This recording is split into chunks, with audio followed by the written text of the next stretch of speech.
Wow, very nice. You should consider selling it.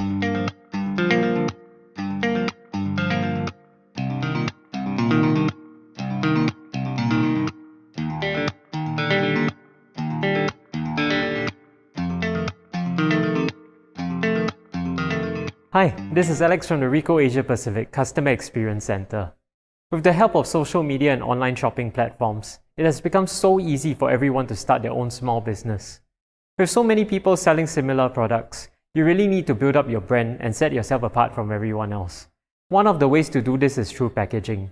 The package is usually the first thing that people see, so it could very well make or break your brand. Today we're going to be talking about packaging.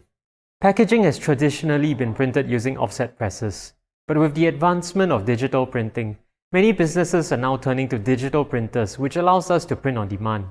There are few advantages of doing this. Printing on demand means that we only print what is needed when it's needed. There's little to no wastage, and there's no need to find space to stock large quantities of prints. Printing in small quantities also reduces risk by lowering the initial investment. When starting a new business, cash flow is usually tight, and there's always the concern that the business may not do as well as planned. So printing in small quantities at the start would be a wise choice. Next, digital printing also gives us the flexibility to make changes and try different things. How many times have you thought you had the perfect idea, only to change your mind moments later? Or worse, after you mass produce your packaging, you spot an error, or maybe your product does not even fit.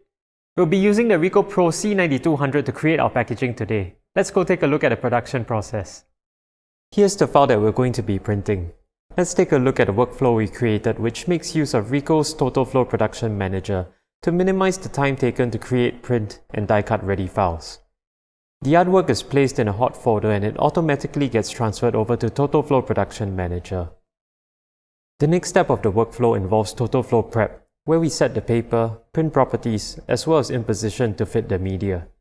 Once we are happy with the settings, we save and head back to Total Flow Production Manager. And Focus Pit Stop, which is integrated in Production Manager, then automatically adds the die-cut marks, separates layers, and moves the die-cut file into a designated folder. We then preview the print file, and upon approval, it will be transferred to the print controller. Here we can see how the workflow automatically created the die-cut marks and layers. Next, let's move on to the actual printing process. The Ricoh Pro C9200 is my go-to printer when it comes to packaging. The reason for this is that it can handle thick medias of up to 470 GSM, which is a must when it comes to packaging. It also produces prints with excellent color consistency, making sure that my branding remains consistent. On top of this, it is a high productivity machine, being able to print up to 135 pages per minute. When the prints are done, we then use the Zune G3 digital cutter to finish our packaging.